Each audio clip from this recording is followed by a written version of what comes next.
How you doing? How you doing? Evening, morning, all depending on where you're at. I just got up. I'm here with Tuck. It's pretty much open mic tonight. Anyone that chimes in, go ahead and say anything. We can talk about whatever. I got a question for you. Sure. Okay, when you come up with your live stream topics, because half the time, like maybe once a week, I might come up with a good topic and stuff like that. But most of the time, it's like, especially if I'm doing two live streams, by the time I get to the second live stream or the first one in the morning the next day, it's like I got nothing left. Like I don't know what to say. It's kind of like a hi everybody, you need to start the conversation. Like, how do you prepare for that? Um, Really, it's mine is based like even my writing. Like today. Um, like tonight, I'm actually reading. Like after we get done, I am uh, going to read a story online and put it on the channel as one of the older videos. Um, but like normally for mine were like always listed as the stories. However, the live streams, um, I sort of take inspiration from them, depending on what I'm working on. A lot of my stuff had to do with like current events and stuff. So whatever I'm writing or work on, sort of knowledgeable about, so I can art to some degree, and I kind of make a title out of those. How much research do you do in a day just to get prepared for a title? If I'm not sick, like today, pretty much all day. Wow. So that if you were mobile and you had to do it the way I'm doing it, how would you do it? Podcast. Yeah, but you still got to do research on topics. You can only talk about so much lived experience before you're repeating yourself. No, yeah, yeah, but I mean, there's a lot of information out there. There's a lot of people talking, and I mean, there's one thing that I have realized, and I mean, there's a lot of people that know a lot of shit, and I mean, some of them are very educated people, and they at least seem to know more than you do. Like I mean, for example, in the realms of this channel, I mean, I started before the Y files, and then I took a break. During my break, the Y files popped up, and people were. I mean, I got a notification that about the Y files was created, and that I might be interested in it. My son had stumbled onto it because of the goldfish. For a while, he liked it. Now he doesn't. But and they had topics like you know kind of what I was interested in, and like the original live files kind of started out like this channel. They sort of stumbled around and done different things, and for some reason they got extremely popular, and their view count climbed up, their subscription rates climbed up. They got advertisements. I mean they got sponsors and stuff like that. Their production quality goes up. That's another thing a lot of people got to realize too about YouTube channels. The production itself goes up as they get subscribers. I mean, as they get subscribers and as they get, you know, um, people who support them and sponsors and things like that. The more money a YouTuber and a podcaster has, the more money they normally put into their channel. Now, if you see a YouTuber that has been the same way forever and his or her content stays the same, it always has, then they're not reinvesting back into their channel. They think, okay, well, what I'm doing is what is just the way it is. But like in your case, let's say you got 1 million subscribers overnight. I mean, how would you reinvest that back into your channel? Oh, my first thing is getting editors and fucking because it'll free me up to, because I'm a lazy. I've done video production. I can do quality video production. I've sat down, worked with DaVinci. I've worked with Adobe Premiere. I mean, I've done like all of it, and I was actually trying to start a business doing that. And I was actually um, I did good work, but it takes too long to get a client, and I just didn't have that much time. But I consider myself a lazy editor. I want, my biggest thing is to increase retention, and retention is in the editing process. And I don't have the battery nor the patience to do it on a phone. In And my I've done in my some, but not enough. experience, now, well, dependable on what kind of content you're making. In long form content, your retention is how you speak, how you approach the crowd, and what you show them, what your topics are. That's the other thing. I mean, you ask me how I get my topics. I can come up with all kinds of shit, but the thing is, they gotta like it. If they don't like it, then it is what it is. Yeah. But And that's the hardest part for me, but because I've lived now, this lifestyle for so long. I don't know what people want to know. This is normal to me. Why is everybody like thinking like what I'm doing is special? And so it's very hard for me to translate that into topics, because I'm like, I don't even know what to tell you. I don't know what you want to know, I type of mean, thing. I am one of the ones against, like, no, I'm not totally against AI, but there are some people against AI or whatever. But I am one of the ones that would try to steer clear of this. But I have been using AI in some of my shorts, and the reason I have is because, well, one, you log on, or YouTube kind of pushed me to, but if you log on to make a video and you're just messing around with the shorts, there's like a little queue up there that tries to get you to make these AI fillers and stuff, and it gives them to you for free. Um, but I caught this thing where this individual was making one AI short a day for a year, and he kept on doing it under whatever niche he was in, and by the end of the year, his channel had made, and the only thing he done was made AI shorts. But by the end of the year, his channel had made $20,000 off of shorts. That's pretty good. So, what I would do, in your sense, is take one topic you think people want to hear. Now, it has to be one that you can expand on. I mean, really expand on, really talk about. Yeah, I've seen YouTubers that do that. They do a similar titles because the way the algorithms sends it to you is like, because like if you do a something on stealth camping and then you do something on bushcraft, well, the people that watch stealth camping won't get the bushcraft video because it's not the same title, the same similar title. Well, I think I would go with. Thank you. I think I would go with something like, instead of saying stealth camping or bush camp. I mean, I know that one video got real good for you when bush um, Yeah, camping. yeah. Why you shouldn't? Why you? Yeah. Why bushcraft fails you or something like Yeah, that. Yeah. it'll come to me since coffee hits. Um, but I think in my case, I mean, if I was in your shoes, I would say I would use generic terms. I would say how that would go. I would use like camping, um, uh, maybe change it up and talk about like urban survival. Yeah, I've done that. Start calling myself the gray man, or just common topics that are kind of being used right now. Um, and the reason I say that is there is a YouTuber that goes by, what was it, I think he's the Paranoid Raccoon, Hmm. and his content, there's no face.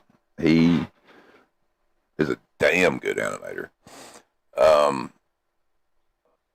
he has these stills, and as he's talking, he uses like pictures of like the raccoon. This raccoon, he's got a like an army vest on and a backpack and stuff like that, and he's explaining and showing in detail how, you know, you should prepare during the apocalypse or some other event or whatever.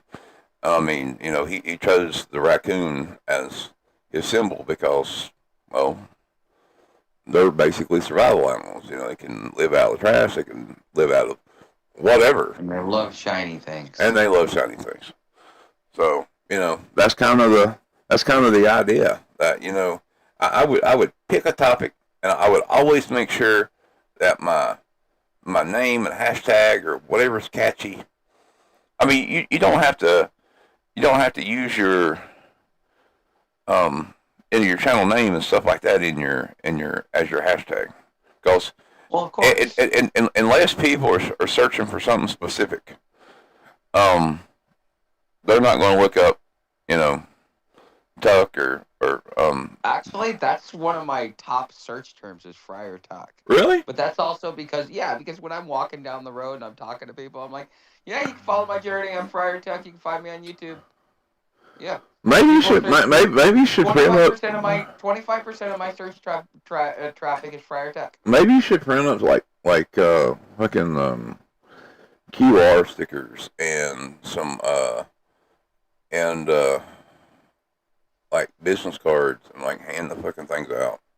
No, they get wet or ruined within a few days. Well, no, I mean they got those waterproof ones. They're not. I know. I got a buddy that grows weed. He buys them all the time. I mean they're not that expensive, and man, they the plastic ones. Yeah, and they're like holograms or some shit. No, I'm not talking about holograms. These are just regular vinyl stickers. It's got it on there. You can slap them on anything. They work great. People put them inside their tent all the time. I mean, they would, survive being blasted by, 30,000 volts of UV radiation and a mister and humidifier and stuff like that. They'll survive the road. Okay. Well, so we were talking about AI and stuff like that. So you've watched my channel from like what, since I was on bike or when I was walking to the AT? I'm trying to remember. Do you know if there's a way to go back and see how long you've watched somebody or talked to somebody? No. Well, I mean, just in messages and stuff. I know when, I think you came in right as I was giving up the bike and going into, I was going to walk to the AT because that's when you started trying to when you started helping me with navigating, telling me about things along the way and stuff like that. And then it just kind of blossomed from there. So I would say, oh God, 3.5 years then, 3 years, close. Because I only did the bike for maybe like 3 to 6 months before I was just so pissed off. I'm like, I'm done with the bike. I'll never do it again. And then this last mountain that I did, coming down from Duncannon, like I got to use the same muscles that I was using on bike, and oh my God, I could barely walk. You sure it's not been 4 years? You sure you didn't do the bike 4 years ago, and you did the train 3 years ago? No, because my 4-year anniversary is the end of next month. Okay, so I guess it was, I guess it's 3 and some years, cause, yeah. Yeah, it's getting close. Yeah, you've known me since almost the beginning. So you remember how my content was. Like, it was basically me going on, and I'd put a timer of, like, I need to ramble for about 10 to 15 minutes, pick a subject, try and share something. And you've gotten better about that, and you're more like, sort of kind of like fixated on your battery. Well, I'm fixated on the battery because I don't have the solar panel, and I got to charge. You realize I could if I use my phone the way I would like to use it, I could charge my phone 3 times a day, and that's like 60% of my power block. Like, I've done when I had the solar panel, I was charging my phone full 2 to 3 times a day. Oh, that's why when offline we were talking, I seriously suggest you go ahead and get that solar thingy. I'm going to, because I can't keep doing this, because like Yeah, I got a 100 watt power brick that to the wall plug in Uh that was sent to me. It's an Anchor, and that will charge my power block in about 5 hours. It does about 20% an hour. I can charge my phone in about 30 to 45 minutes. But the thing is when you've got miles to make and it's very sluggish and very small, because you're just staying campsite to campsite, it all of a sudden, that 2 3 hours all of a sudden takes you from coming in to camp at a reasonable time to where you're just kind of coming in right as the sun is going down, setting up camp, not even getting a chance to really do anything. But yeah, the power is just something. Ever since my solar panel went, I noticed it because I used to have 100,000 milliamps between two power blocks, and those that right there, I could go into town, spend a whole day charging both of those blocks, and it would last me about 5 days at charging 3 times a day. So, like, and that was easier. And like, if I had my solar panel, I would just be charging one block while I'm using the other block. And so I was able to keep constant power. That's kind of my Achilles heel. But the point that I was actually getting to was that if you've noticed, over the last 2 to 3 months, maybe 4 months, my content, especially when I talk about my original topics, have gotten way more organized, and I've kind of kept on a, not on a script, but more on like bullet points. And so I've been using AI. I've been switching between Claude and ChatGPT and Gemini, just to kind of figure out which ones I like and which ones help me the best. But usually they help me with topic selection. But it could take, it could take so long to do something like that, because you got to push back and then push back again, and then you got to send it to do the research to make sure that that's even a viable topic. And then I have it give me, it's like I'll tell it, okay, now I want to build an outline. It will ask me several questions so that it can kind of help me build it, and then I build that outline. And that's what I've been doing as my content. So like the bushcraft video, that was that was bullet points, and that was AI. A lot of my videos that have been getting quite a few views, when I'm using AI as kind of like my guide rails to keep me on topic, clear, concise, and to the point. Not only has my watch time gone up, because I've gone from like maybe 25 to 30% retention up to about 42% retention, but I've noticed I'm getting more views, I'm getting pushed from the algorithm, and I'm getting a lot more positive feedback by doing that. So, because we were talking about AI and all, like that's how I use AI, and that's how it's been benefiting me. Because yeah, the second you use anything AI, at least on my channel, because when I tried doing the whole AI challenge, man, no, dude, I, you think people are mad at the homeless? You should see how mad they are when you use AI. No, I know. AI is It's the bizarre. devil. It is. That's what Mom would say. Um, and she would. All right, I don't know if I said it, but when I was younger, I had my computers and stuff going in the bedroom. Her old man was a deaf mute, so I mean, communicating with him was fucking hard as hell. I mean, and so I mean, and I was moving in and out of the house. I mean, I was not static. I would go from one place to another, end back up at Mom's, and for a couple of months, and then move back out again, or go on the next adventure or whatever. And but I had computers at the house. I mean, I always had computers. Had computers since you know Commodore. well, yeah. Had computers since Commodore. Um, I had the first Apple. I mean, um, when I got my now I bought it used. I didn't buy it new. Now I bought it used. I remember buying it too. Well, let me tell a story about Mom first. The story about Mom. I mean, they would go in and they would unplug my computer when I was gone or when I was asleep. And I mean, I had a big old server system in there. So when they unplugged that thing, it would cause it to like frag and crash and everything. Yeah, it was a horrible situation that I experienced living at my mom's when it comes to computer and early YouTube. Um, but of course those were also the AOL days. So, you know, Oh God. And yeah. Net Zero. I Get the don't. free disc.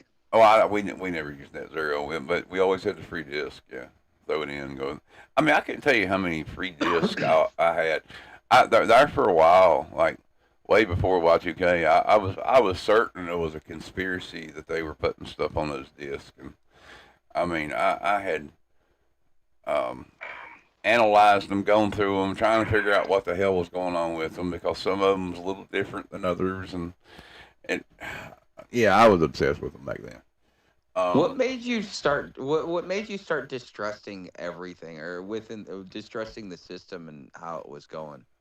uh, I just this saw like a pattern of things that we were going toward, and I always said I was crazy, but uh, now now I've reconfirmed that everything that I thought before. You know, that something bizarre was happening back then, and we were headed toward it. And I don't know if it was back then. It wasn't so much. I didn't focus on like politics and everything else. It more was um, what I was seeing in nature and things. Mhm. What year? Would Uh, this be pre 9/11 or post 9/11? Pre 9/11. Oh wow, okay. Yeah. Yeah, my awakening moment didn't come till post 9/11. I mean, 9/11 woke me up, but I was in Houston and I was tired of being homeless, and so I went to the United Way and said, "Hey, you know what kind of programs you got? You could help me." He's like, "Unless you got a drug addiction, we can't help you. Have a nice day." And after that, I stopped seeking out homeless services and I just started being on my own. This is the first time in my adult life being homeless that I've actually sought out services. Mm. Now, see, back in '83, '84, I don't know. There was a like a space in between college and going back to college, and I don't know. I was technically homeless then, um, but I was on the road, and I was following this group. Well, at first, I mean, I was on foot. I was going through. I was jumping trains and stuff like that, and I ended up, I think, in Tennessee. Mm. And there was this. I don't know if you want to call them. The original ones were like something what you would call a group of gypsies at the time. And gypsies back Hmm. then are not gypsies now. Yeah. Um, but they were following around this campsite that kept on moving throughout the United States, and they were more like gypsies than the gypsies. But it was being led by this old man, and every night they would have this big fire, and it was in front of this little camper, one they pulled, and he would come out, and he would be in this robe, and he looked like a fucking wizard, man. It was fucked up. He would come out. He looked like a wizard. He would bless the crowd. He would get a bowl of food, and then he would go back in there. And for some reason, this intrigued me. I mean, I would watch him, and I would write, and I would follow him around, and I followed the merry band of homeless people, and tried to figure out what the hell was going on with all these people. What was going on with them? What they were up to? Was this a cult? Was this something else? I never really got to the bottom of it, but it was bizarre. Yeah, that sounds bizarre, but yeah, yeah. You talking like bohemian gypsies, right? No, well, I mean, more like 1970s, kind of like hippie gypsies type thing. I mean, Oh, there's okay, like okay, the yeah. full on. Um, weed, and you had people who had dreads and everything. I mean, it was almost kind of like a Burning Man on the road. But I mean, um,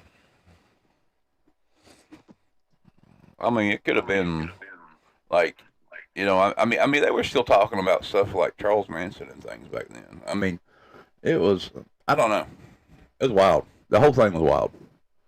I mean, and Mhm. you might have. I mean, we're talking about a big camp too.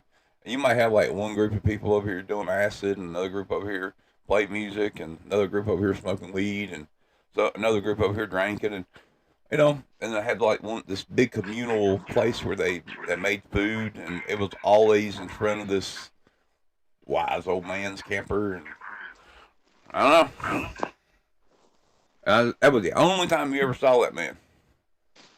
It was when it was time to eat. Yep, he come out. I mean, it was like a big thing. It's like everybody would get quiet and they would gather around the camp, the in front of the camper.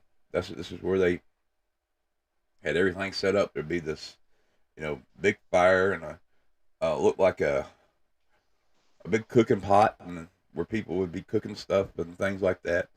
And everybody would get real quiet, like they knew, you know, when it was. I mean, no one rung a bell, no one said, "Hey, dinner's ready" or anything like that. It's just like everybody knew. I mean, I didn't, but everybody else did. And Wow. everybody knew, and this guy would, the door of the camper would open up. He would come out in this robe. The robe would change. The color of the robe would change, but he would come out in this robe. He would come out. And he would go around the crowd, and we're talking a crowd here. He would go around the crowd and bless people. Go and get him some food. Turn back around. Go back in the camper. Shut the door. That'd be the last of it. Oh. Every day. And I mean, I sat out there and I watched that damn camper. There was a couple of times I sat out there and I watched that camper to see if that pool come out. So I want to talk to him. No,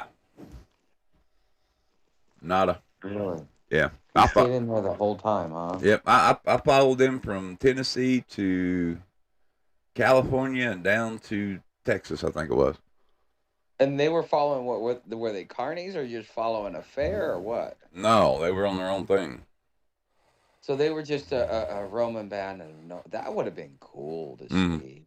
Yeah. You don't hear that anymore. I mean, they it was it Nomad Land, but that's just basically van lifers that are doing that now. Yeah, van lifers a little different. That's older people on the road doing. I mean, I ran into a few of them in my older years. I mean, I would always run into them like up at like the Three Sisters and the different volcanoes and stuff like that. They'd always be up there, and I'd get in conversations with them, and they'd tell me about how they live on the road, and how I said, well, you guys are old enough to get Social Security. They said, well, we have our check sent to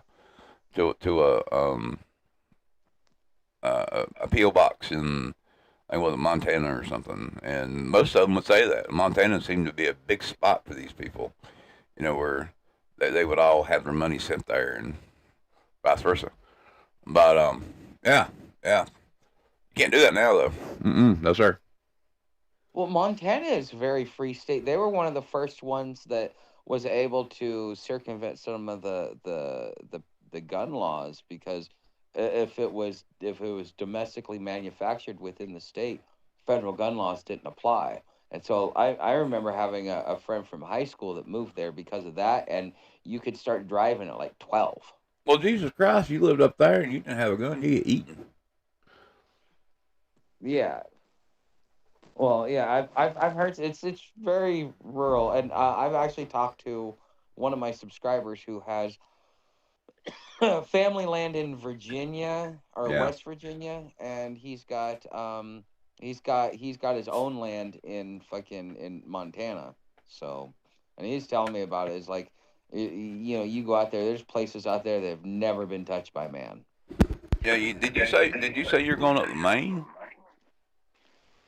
Did I say I was going to Maine? Yeah. Did you say you're going to Maine? No. Well, one day I will, but not this year. Now, we about bought a spot up there.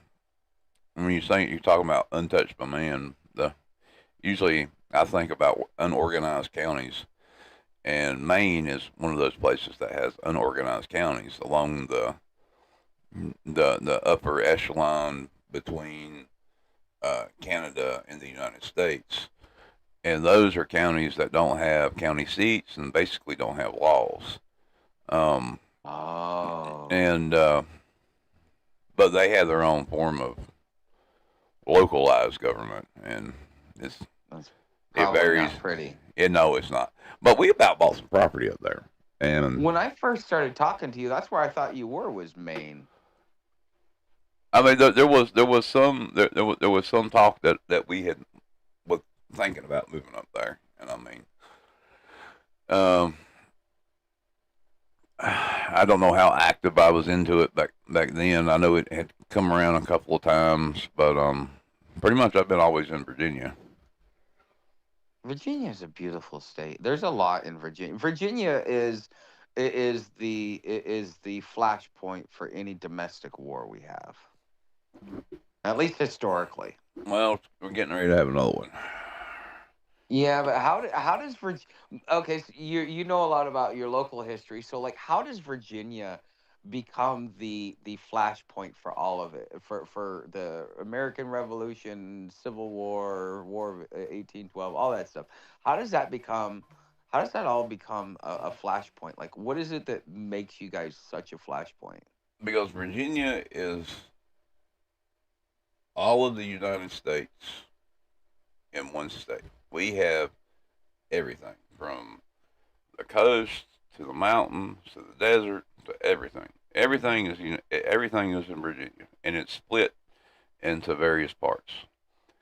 And the mountains in Virginia are literally some of the oldest in the world. When the Earth was Pangea, the Appalachian Range was still here. Now, I just threw that in there is because this place does not change. Politically, people, everything. The part that I live in is considered Appalachia, and they are traditionally always have been hardcore Republican. Now, and you get over in the middle, they're more, in the middle, and then you get on over, it's pretty much Democrat.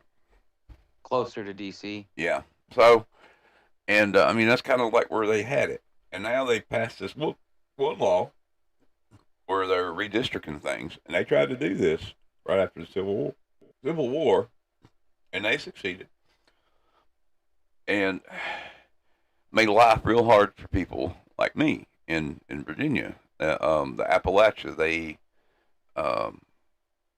made us, wait in line for food. I mean, and there was murders and stuff like that. I mean, the whole Appalachia become one full-on communist compression state, police state, everything.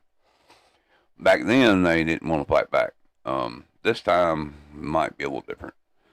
The people in Appalachia, they're just not going to do it. I mean, and they're not gonna fight back, or they are gonna. They are going to fight back. They're just not going to have it.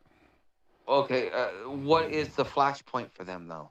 Is it going back to the food lines? Is it? No, this time it is the changes, and I think it will be the guns.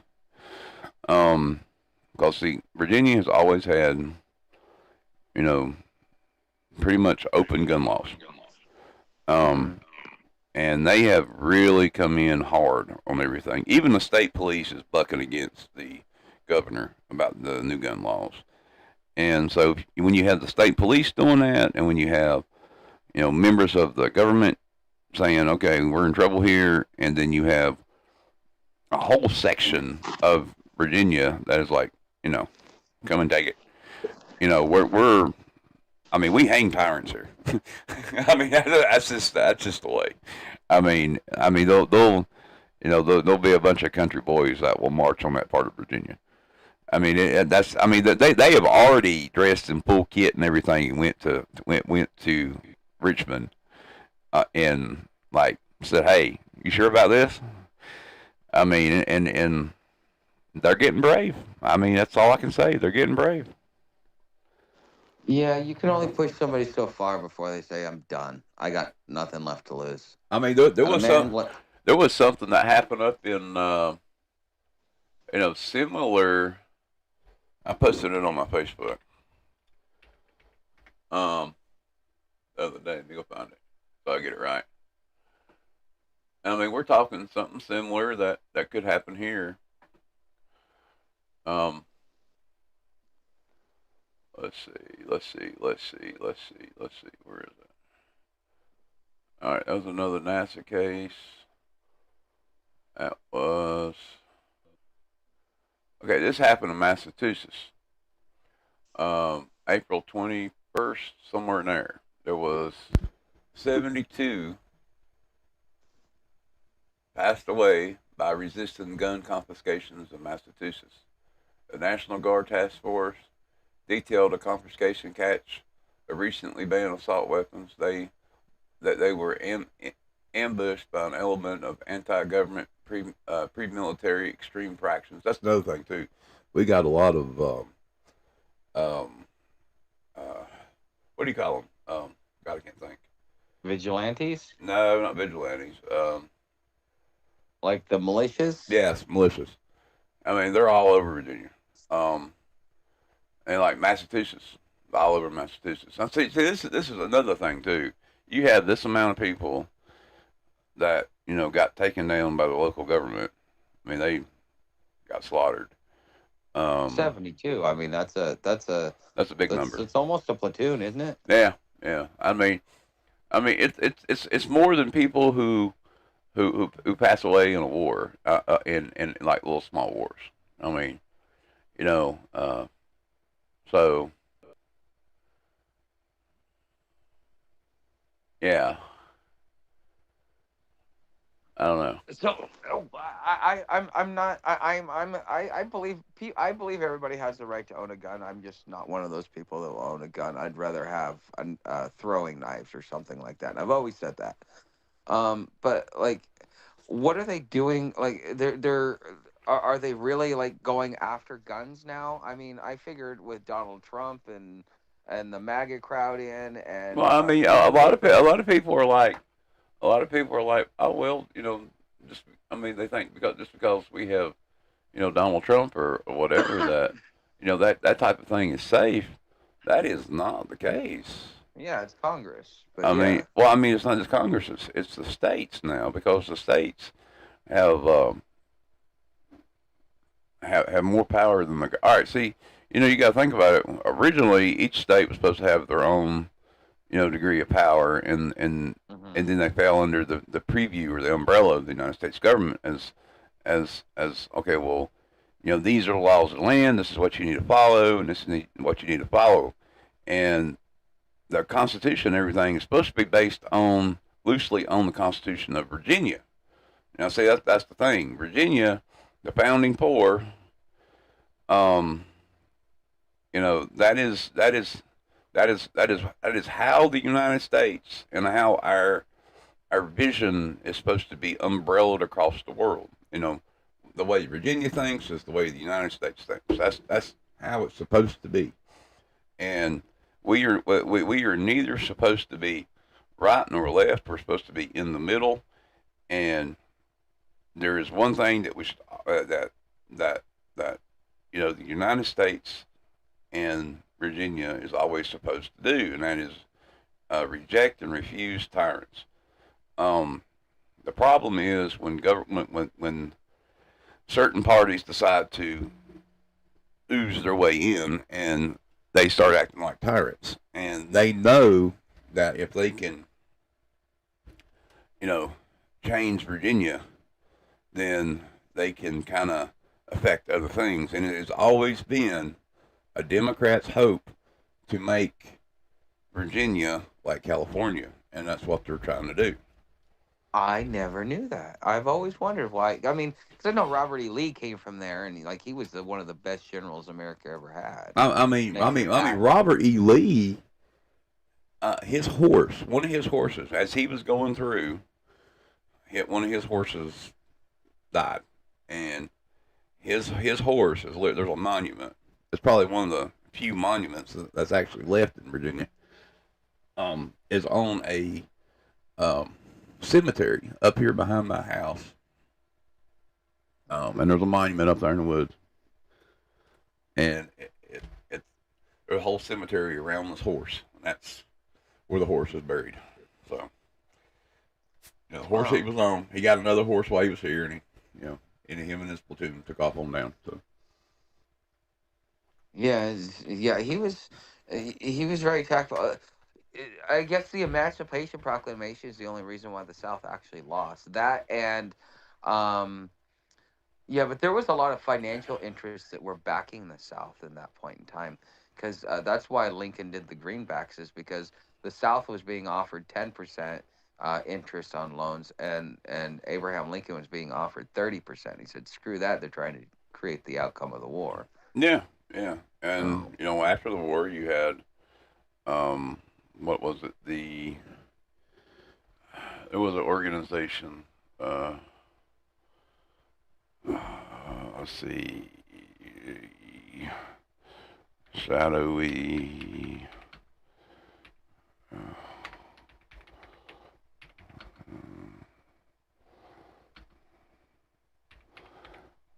I'm trying to think of it. I think it was Sons of the Confederacy, and um, I think Sons of the Confederacy is the ones that was it the Lincoln shooting? Maybe I'm getting those backwards. Anyway, there was a bunch that had supposedly taken Confederate gold. There's like a lot of stories about it around here. Mhm. They're supposedly taking Confederate gold and buried it all over the place. Now, people I heard still it went to Canada. no. I mean, he's here somewhere. I mean, there's people who will be like, doing some yard renovations or cleaning up, or maybe cleaning up an old well or something, and they'll find like a jar of Confederate money and coins, and you know people's found pressed gold and stuff like that before too. Oh wow. Yeah, yeah, you can find all kinds of crazy stuff. I mean, When FDR passed House Joint Resolution 192, a lot of people in the South buried all of their gold in their backyards and forgot where they put it, and so they have the same problem in places like Florida and Georgia and Alabama and stuff like that. Like, you go out and you take a metal detector on your old family land, eventually you'll find the gold. that is one of the popular things that people do around here and everywhere. I even have one. I have a metal detector. Go out. I haven't used a metal detector in a long time now, mind you, but I need to. I do. I should. Maybe this year. I don't know. But you go out and yeah, pretty much just go looking, and 9 times out of 10, you're going to find something. Anything from Indian. That's the other thing too. You stumble onto a lot of Indian stuff around here, and uh, like the local governments, they do their damnedest to cover up that stuff. Like they were building like they were widening the 4 lane. We have a 4 lane that runs from one city to another, and it goes. There's cities in between that it runs through. Mhm. Um, yeah, people will get on there and they will, be on a motorbike or something, and they will drive up through that thing, 100 or so miles an hour, trying to avoid police. They might be moving something. We are this same 4 lane um, uh, off ramps to a couple of the interstates. So hypothetically, technically, we are kind of like a drug capital, or not like a drug gateway point. Trafficking. Yeah, a drug gateway point in this area. There we even have our own little FBI satellite office and stuff like that in here. Oh wow. Yeah, I didn't know about that until I was reading the paper and they were talking about it. I was like, shit. um, yeah, I think it's above the Chinese restaurant. It's weird. Um, or it's close to the Chinese restaurant, or what used to be the Chinese restaurant. I know that much. But you can see their Wi-Fi signal. uh, Wow. but yeah, they were building a 4 lane up through there, and they found an Indian burial ground off to the side. Well, we all knew about it. I mean, we knew there was one out there, and it was confirmed, and they found it, and they were talking about it, and it was like briefly in the paper. And see, technically by law, if you find something like that, you're supposed Can't to. touch it. You're not supposed to touch it. You're supposed to, spend the money to investigate it and everything like that. Well, not long after, the road got paved right over top of it. Wow. So Virginia, I don't know. I've been to Norfolk once, and I've trotted through on the AT on Virginia. I never. I'm gonna when I walk through Virginia again, I'm gonna have a completely different outlook. yeah, yeah. I mean, like you can start. If you go from, uh, you know, north to, if you go from south to north, you get one chunk of it. If you go from west to east, you get to experience it all. And there's a funny little map I'll send you, and it shows you like just different, like what you can expect to see. And I mean, the beliefs in people are different too. Like, uh, you got the hard Christians and stuff like that, and then it gets a little more liberal, and I mean, there's a little bit of everything in Virginia. I mean, we even have the Amish. We have um, there's a few cities up in here that are truly truly paranoid about outsiders, and then we have cities that are so close knit that closed and close knitted that you come in the city. You ever go into a city and you feel like they're being nice to you to push you along? Yeah, I experienced that. It's a personality thing. I've seen it a couple of times.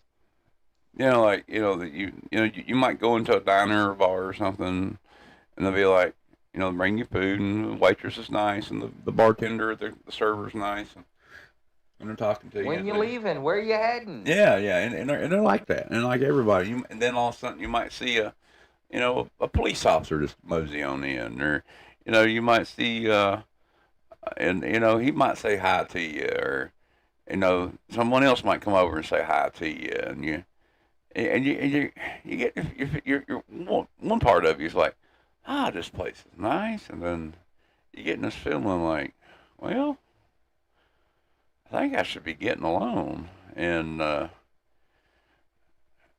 And then there's a lot of places like that up through here.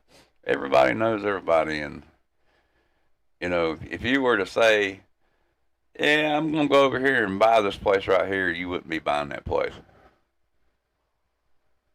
Really? Yeah, yeah, it wouldn't happen. I mean, Oh. there's I can show you places in Virginia where places have set for sale for 20 years, and the reason that happens is because somebody in that town, maybe in part of that town, but their kids have left, and their kids don't know any better, so they outsource it, or they try to you know get a realtor to sell it, and the realtor never sells it, or maybe kind of sort of the city will take it. We have those laws here now where we've always had them. That's another thing about Virginia.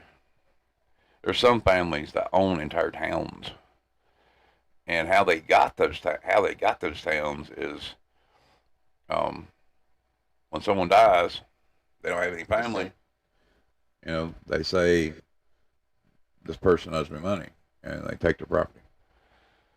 yeah, yeah. You were telling me about that a while ago.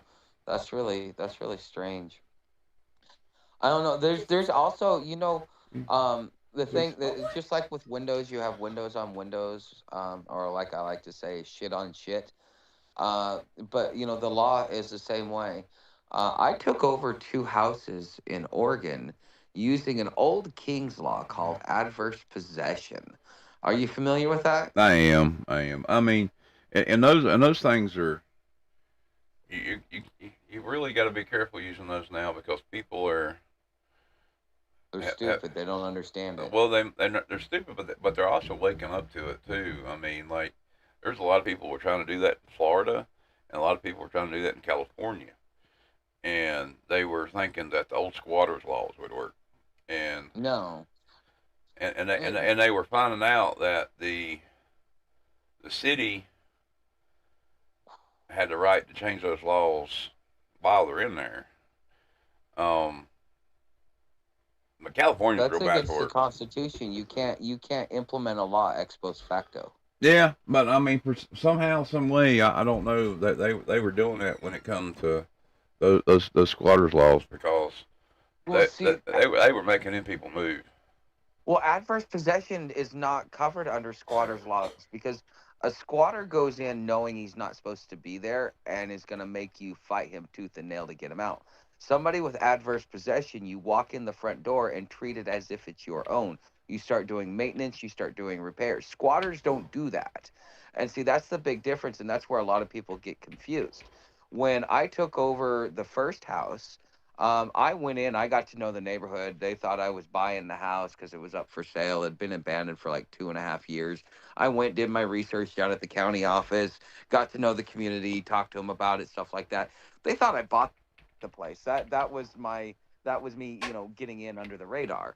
But I went through the legal process and I fought the lawyer for like 2.5 years. And adverse possession is one of the hardest things to accomplish.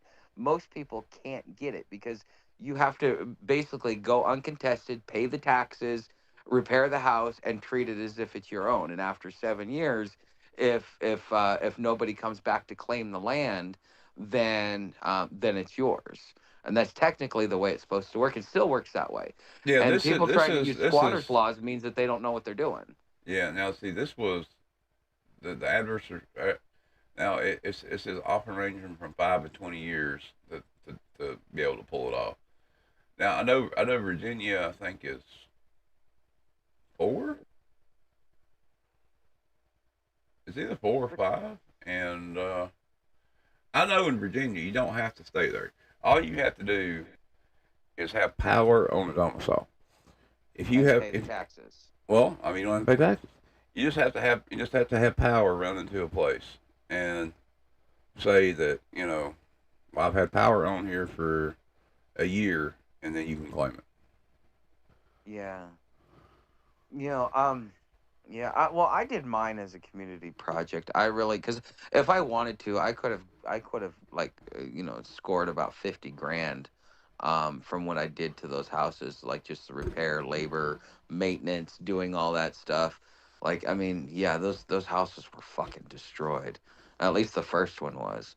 But I did it more as a community project because like people will come up to me and be like, "We're so glad you're here," because like the neighborhood like had no lights on or anything because of like half the neighborhood was basically abandoned.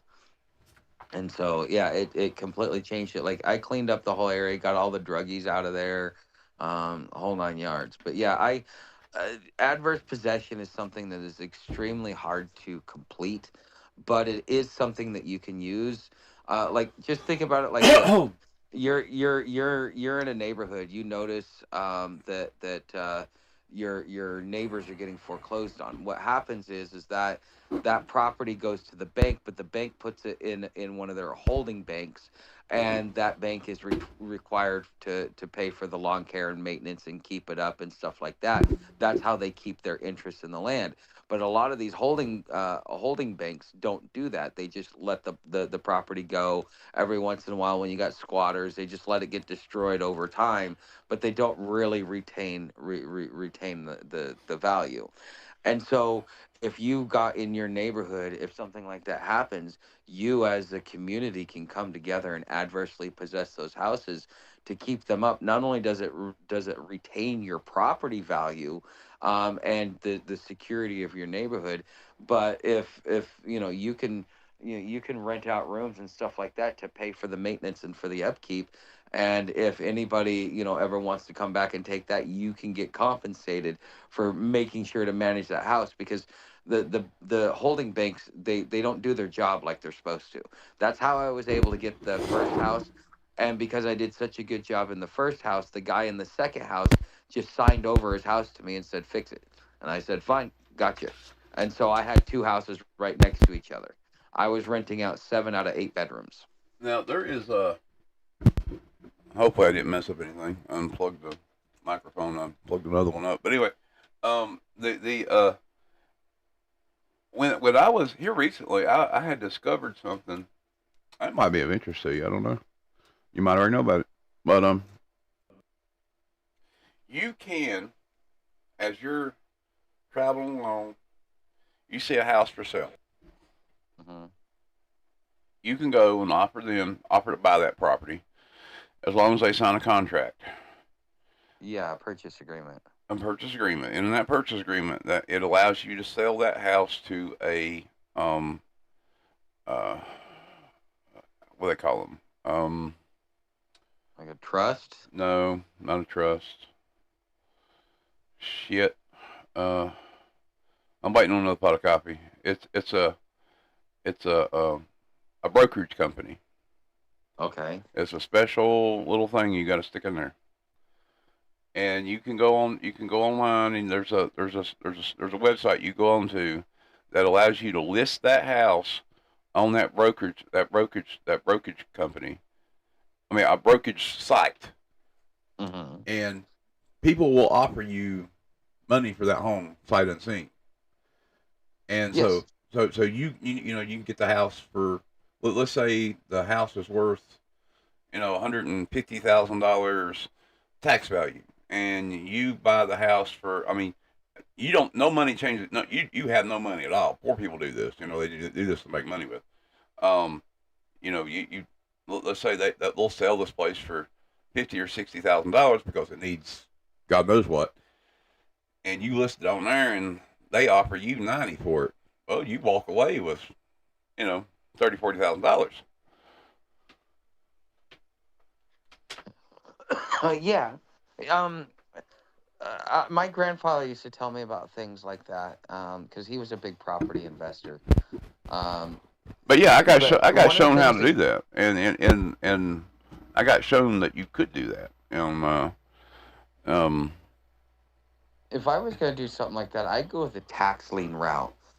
Even my neighbor, the back in Arizona, yeah, he's gotten like 8 or 9 properties through the tax lien, and now he's starting his own property investment business. And he basically got these properties for, like just a few $100. well, yeah, I know. And these I mean, properties I've are seen selling for that, ten but thousand. it's for to get something good, it's not that great anymore. I mean, you can get properties like that, like Ohio. You can get properties anywhere from a few hundred to a few thousand, and then you can take and flip them back around. And but now stuff is getting really complicated. Um, I mean, you can still do that, but it's just not.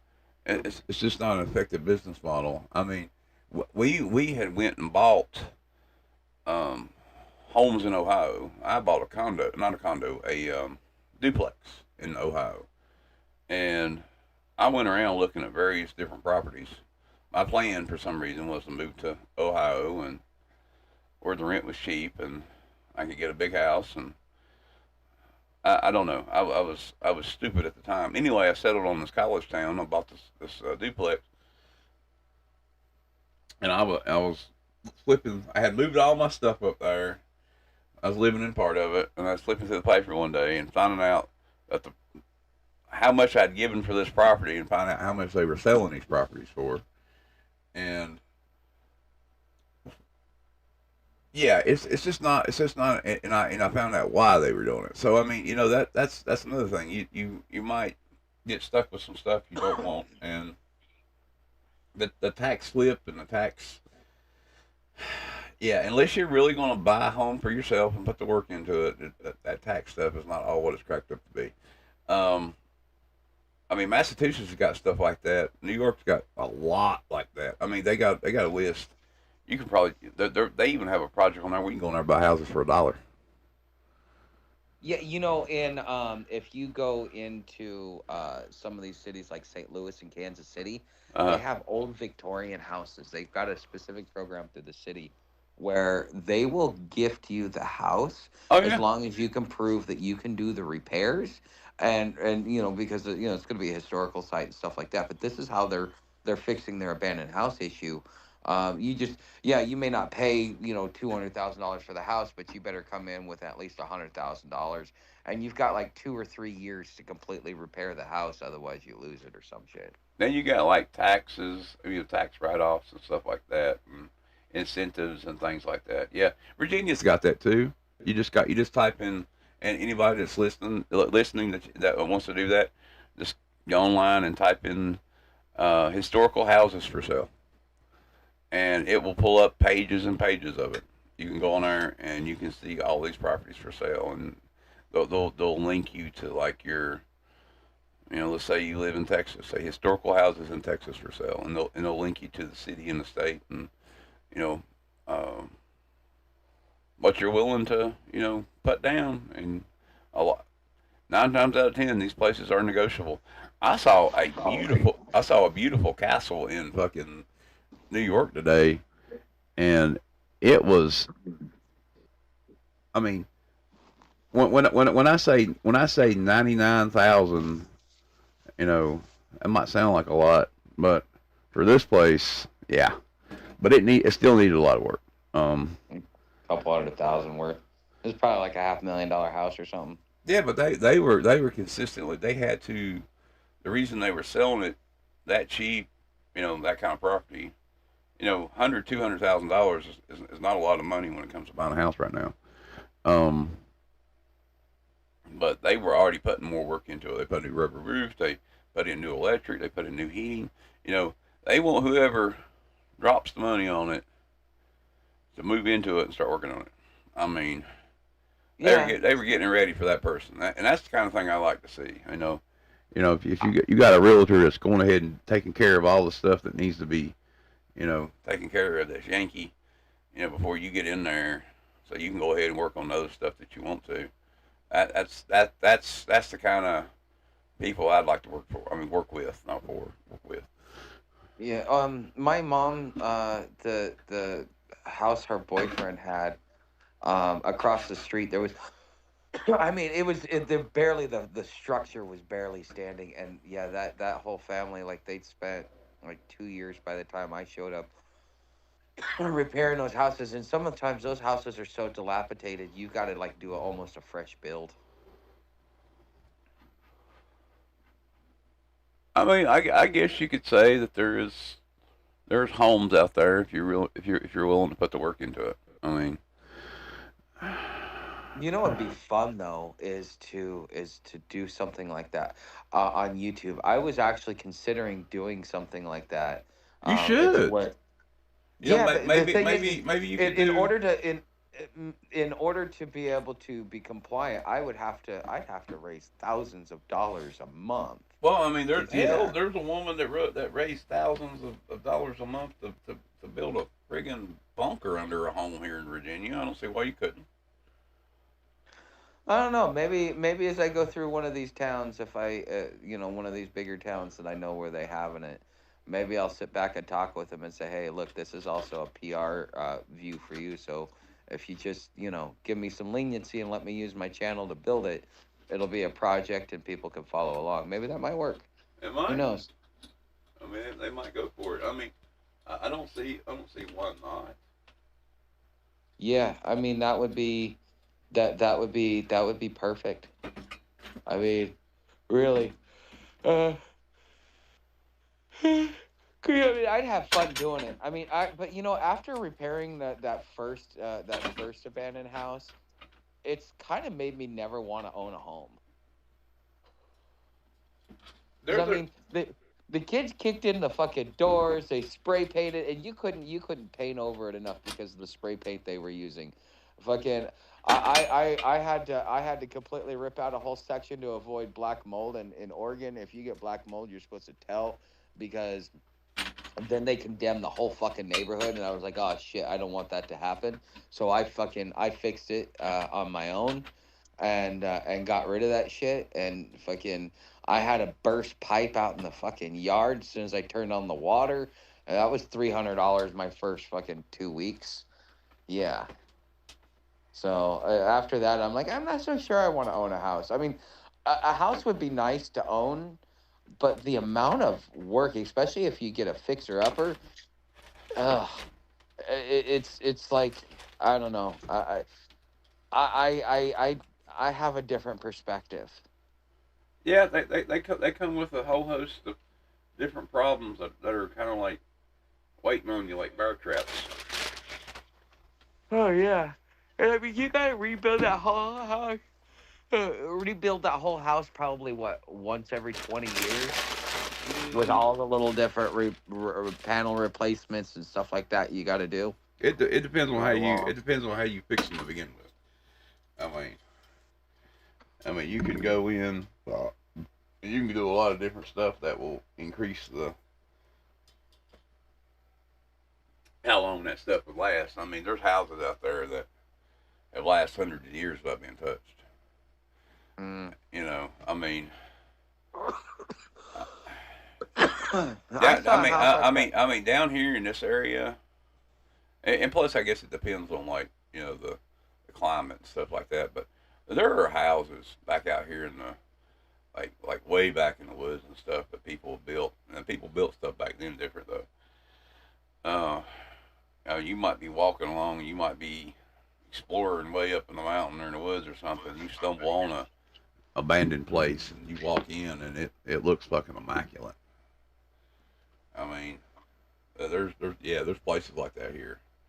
There's places that you know, like rich people had built, and something had happened, and they left it, and you just stumble on it, and there it is.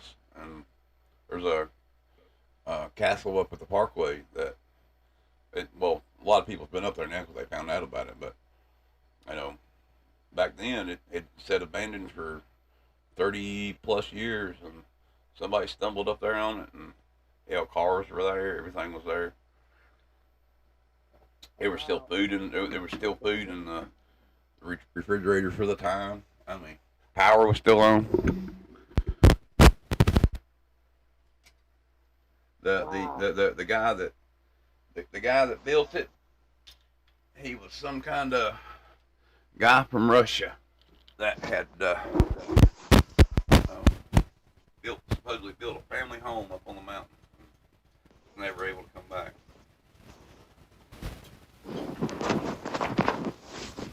Wow. Well, there's places like that everywhere up here.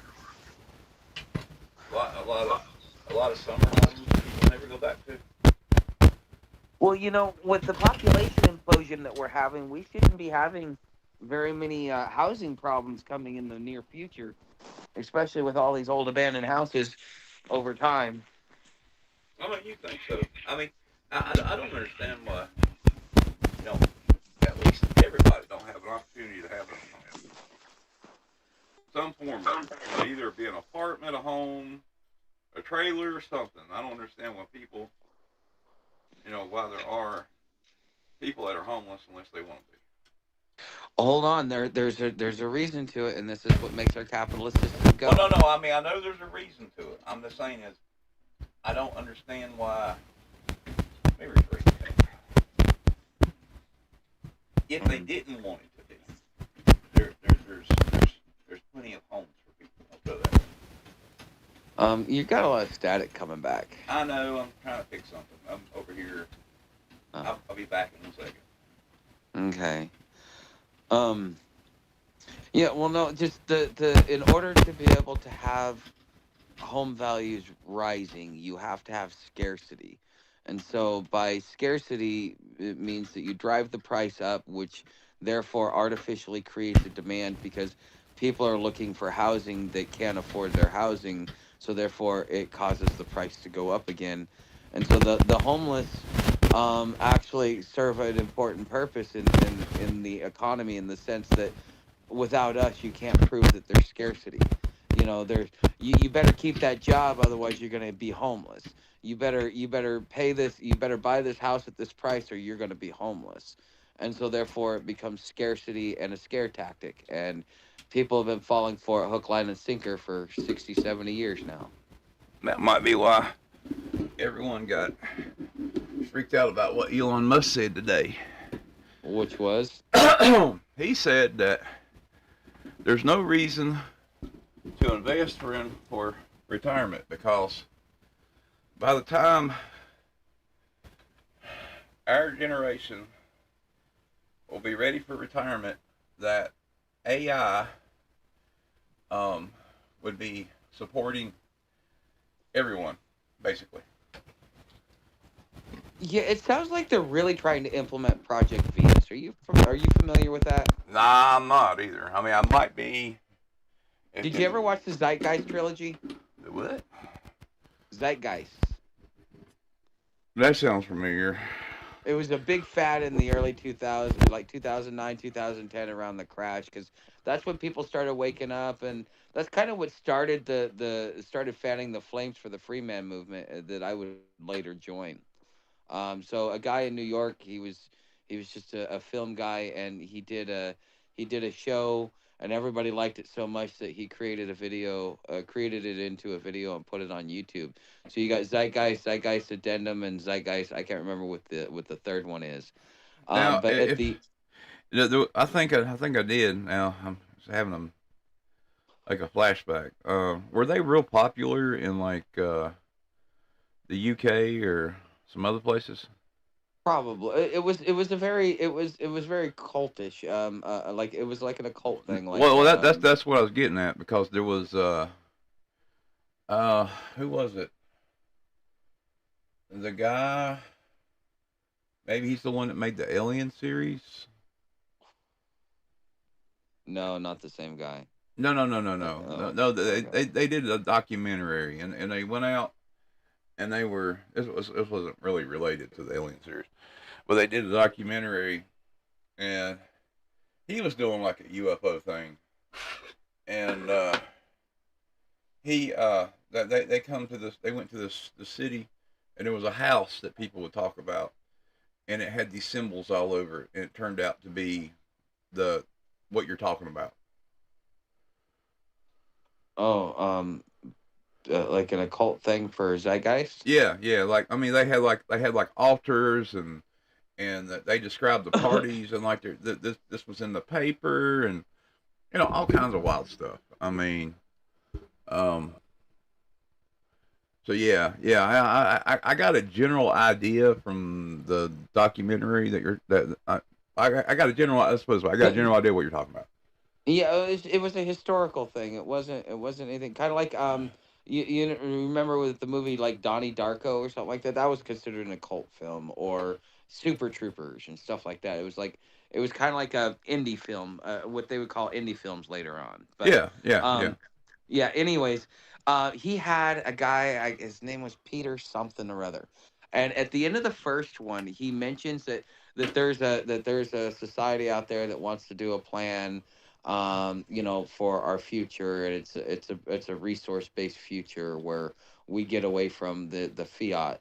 And then at the end of the second movie, you get to hear about Project Venus.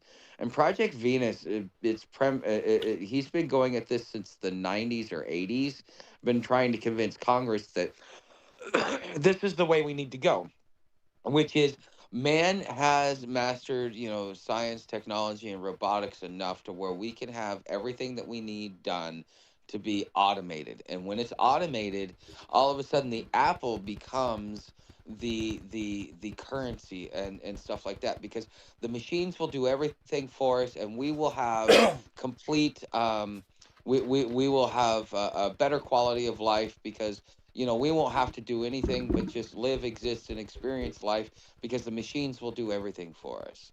And that's how our economy will evolve, and it will be based upon what it is you have in your hand that actually has value, because machines do everything for us. What they're perpetuating with this AI thing and what they keep talking about sounds a lot like Project Venus. Hmm. So would you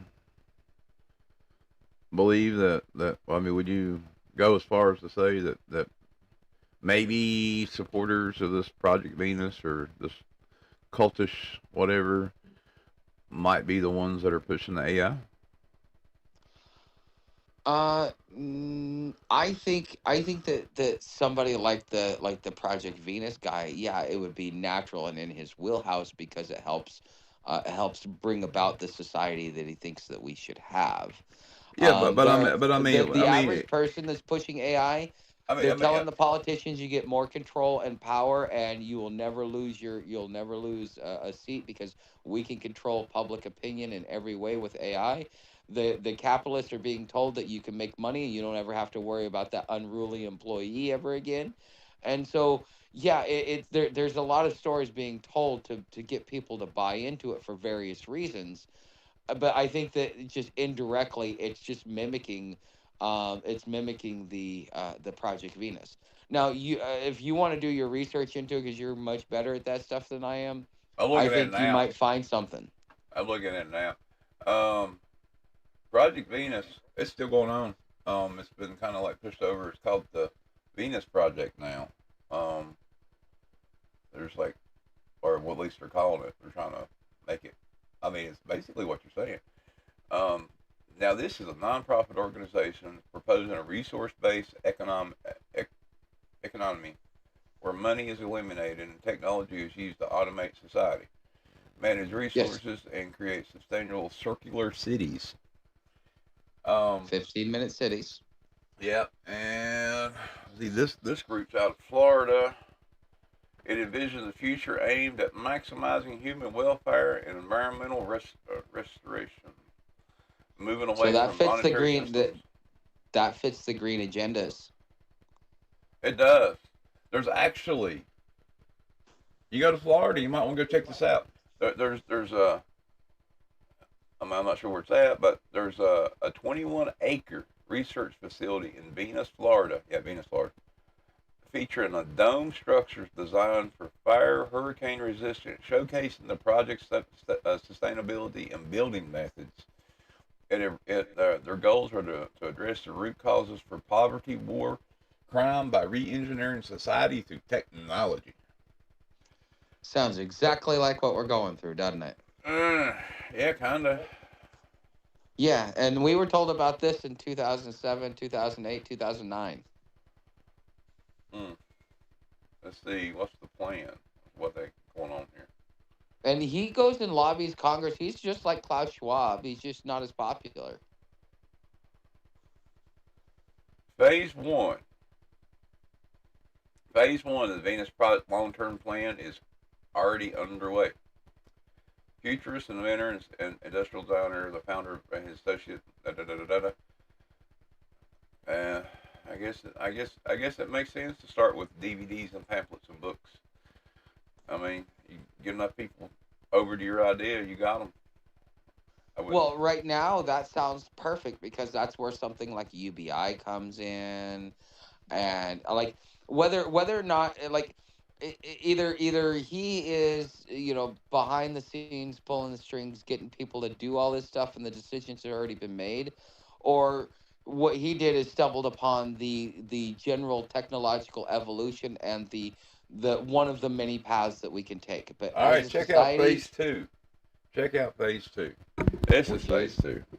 Phase two includes the production of full length featured film depicting how the world embraces the proposals by advancing the Venus project would work. The film would provide a positive vision. That's the film is going to provide a positive vision, even if this is not a positive thing. Of a peaceful society, which all human beings form a global family on planet Earth. Yeah, it sounds more culty than anything, and sounds like you got a lot of power behind this thing. A Yeah, and civilization where people are engaged in the pursuit of better understanding of the world they share. The film was designed to be entertaining and educational for both adults and children. I can see a time in history where people are going to be sitting in circular cities being made to watch this friggin' film. uh-huh. This is a sci-fi movie in the making. The thing is, so the guy that did the three Zeitgeist movies, so he did the first one, mentions it, does the second one, features him at the end of it, where he gets like a 10 or 15 minute blurb to actually talk about it. But the thing is something happened between the second one and the third one, and he cuts all ties with the Venus Project guy. I don't know. I mean, there's two people. There's some. I mean, I'm going on reading here, and it seems like they're. Yeah, these are the construction. Are they already built the construction? I mean, so I guess they're in phase 2 and 3 right now. And I mean, here's the phase 3 to test and design proposals. Okay, they want to build a test city, which they already have. They want to raise funds, and then it goes on to talk about the goals, the Venus Project goals. I get that this sounds more like a manifesto than anything. Mhm. Well, it's a whole societal change. Well, yeah. I mean, number I mean, it's one just like is communism. is recognizing the world's resources as a common heritage for all Earth's people. That is communism. No, That is That's what communism believes. Communism is everything is everybody's. And then the people that's in charge of it is has the most. I mean, regardless how you wanna spoof it, is I, it. I think that there's some merit in that because we are a species. We are interconnected whether we want to. Just like dogs, just like cats, just like everything else. Now, a dog and a cat doesn't have property rights. They have areas in which they roam within the ecosystem to be able to survive, and they live in these pockets based upon the environment that nature gives them. But we as man think that we can own something. If you can't take the property with you, how do you own it? I think that, and we've gotten to a point where we've gotten so extreme on property rights that there's no place for a roamer to be able to go within reason without being on somebody's property and going to jail. Now, did you ever watch? Are you family? I know some of your family members, most of it, but like Star Trek. Yeah, my dad was into it. I like Next Generation. My dad liked the older one. Now you know the whole the. You ever thought about their whole money system and their whole government or society? Yeah, I've looked into it. I thought it was quite fascinating. Well, But the thing is we had to evolve to that point. but do you And know that Gene Roddenberry designed that after communism? um, He you know what? openly he A openly broken says it. He openly says it. Yeah, but here's the thing: a broken clock is right twice a day. The communism, just like capitalism, just like feudalism, they get parts of it right, but they get the whole equation wrong. But I mean, how Now, many times do you need to try communism before you say, okay, well, no? I mean, think about how many times communism's been tried. You got China communism, you got Soviet communism, you got Russia communism, you got other various forms of communism. You have what the Democrats want to implement, regardless of how you want to phrase it. They're trying to implement a socialist society that will devolve into a communist society. I mean, you literally have people in California in schools out there that are chanting death to capitalism, rise communism. I mean, there's crazy shit going on. I mean, have people forgot about Tiananmen Square? I mean, Tiananmen Square. yeah. I mean, have people forgot about these things? Have people forgot about? I mean, in the who's Karl Marx? He literally said that he said that capitalism would cascade into socialism and then into communism. I mean, he Yeah, literally predicted it. He was a fan of capitalism. in his later years. Hold on, there's I think that there's partial history being given because like I've read about this. So I got to um run to the uh, bathroom. Keep talking. I'm listening. okay, so let me go into the history. Communism was originally dubbed communalism. The community works for the betterment of the community. Okay, they tried it at Jamestown. Okay, this is why we have Thanksgiving. 90% of the people did nothing, 10% of the people did 90% of the work. And when everybody else left it up to somebody else's responsibility instead of taking their own responsibility, they that's where they failed to farm and they almost starved to death. But during their harvest, they had the meeting with the Indians, and then they have the first Thanksgiving. But out of that came property rights. Property rights is an American thing, was never actually had prior to the inception of the American colonies, which is to be able to own your own property, because they realized that people will always pass the buck onto someone else instead of onto themselves. Now, the once they instituted the property rights but still kept the communal thing, everything started to function. Communism or communalism is something that the Catholic Church has been pushing for thousands of years, whether they want to publicly admit it or not. It is actually a Catholic or a Christian idea. Well, yeah, It's but a I mean, utopian society. but those are, but see, like the religions and stuff. I mean, hold on a minute. You got to think about the religions as modifiers. Religions are modifiers. They modify a political idea.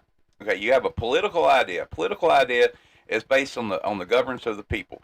Originally, we had churches and things like that, and they would govern the people. That's the reason we had churches. I mean, it was I mean, back in the day, you had the churches, and when you needed something, you go to church. Church make sure it happened. The rich people were basically the priests. They were the ones that had the food when the poor people didn't. Um, but that changed through um, uh, what did they have in England? The Anglican whatever it's called. But anyway, that changed, and then of course the Catholics were like that, and then people rose up, rioted, and they kind of like, okay, we got to do something here, or they're going to burn us. So you know, they kept pushing this, and they kept throwing those ideas in there, and they learned to modify it, and now the religions pull the strings. But you can't say it's the religions that are pushing communism and everything else when you have all of these other you know fringe groups that have their own ideas and religions and things like that because But the Catholic everyone Church has their ruled own the different Western idea. world. I mean, there's places that don't believe in Christianity. They believe in some form of either older form of occult or radicalism. I mean, yeah. I mean, but there is, you know, when you go to some of these places that, like in the rainforest and stuff, they have these. God, I'm almost out of breath. They have these versions of governments that we've always had, and it's just something that we're always been accustomed to. I mean, Well, something that always I like. got Go ahead. I got a question for you. Yeah, Have you ever read Plato's Republic? I did. I read Plato's. Okay. I'm a The, big the, fan of Plato. okay, so in Plato's Republic, everybody goes, "Oh, well, we're a republic." No, in order to be a republic, we would actually have to be ran like Iran. That is a true republic. We are not. We are a federalist republic. And even capitalism was founded in Germany in the 1850s. And it was based upon the premise that he who has the capital makes the rules, i.e., the golden rule. He who has the gold makes Now, the now, rules. now, are you saying at the time they're talking about being a republic, or are you talking about now? Are you saying that people in the United States saying we're a republic? Well, as we call ourselves a republic, the No, republic for which it stands, one nation under God, indivisible, with no, no, liberty no, and justice no, for all. no. We're a democratic republic. Um, There's a difference between a republic and a democratic republic. but are we truly a democracy? That's not a democracy. A What is democracy a democracy? A democracy is where Me and you can sit in like we can do now. Sit here and debate it until we're ready to face this. Until we agree to something. A democratic republic is supposed to be up to the people and decided by our electors. My grandfather, being a World War II vet, always made sure that I understood the difference between a democracy and a republic. And what he would tell me is like this: if something came up and said that we have to shave everybody's head, and there's 10 people, okay, in a democracy, if 6 people say yes, then that means the 4 people that say no are forced to do it against their will. Whereas in a republic, that's not the government's responsibility to govern your own personal decisions, so Right, therefore that would come right. up. A republic was designed to protect the minority from the majority. A democracy is mob rule to protect the majority from the minority.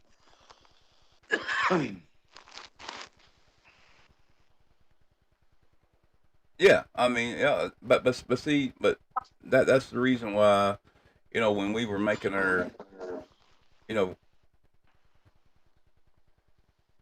constitution and things, there were two sides of the coins, and we had both of them in the government, and no one could decide what they wanted to do, so they kind of like pushed them together.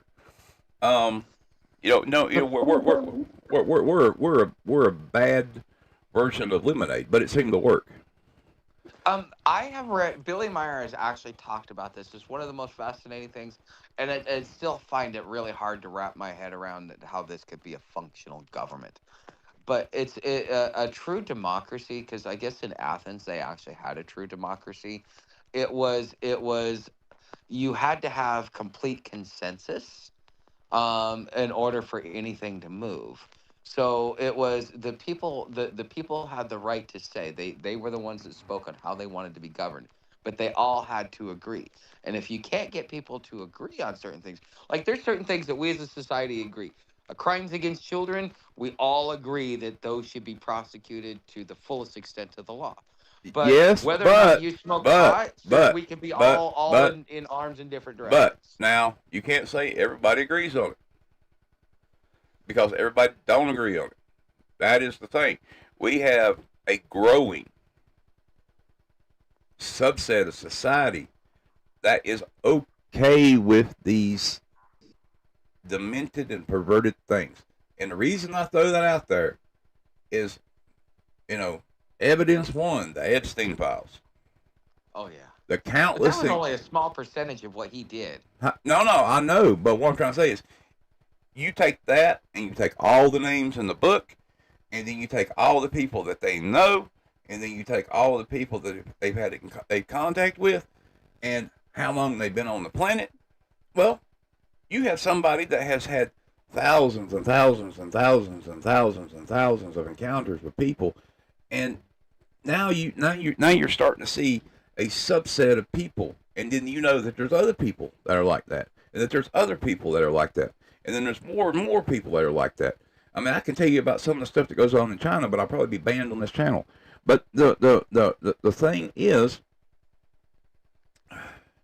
evil is growing.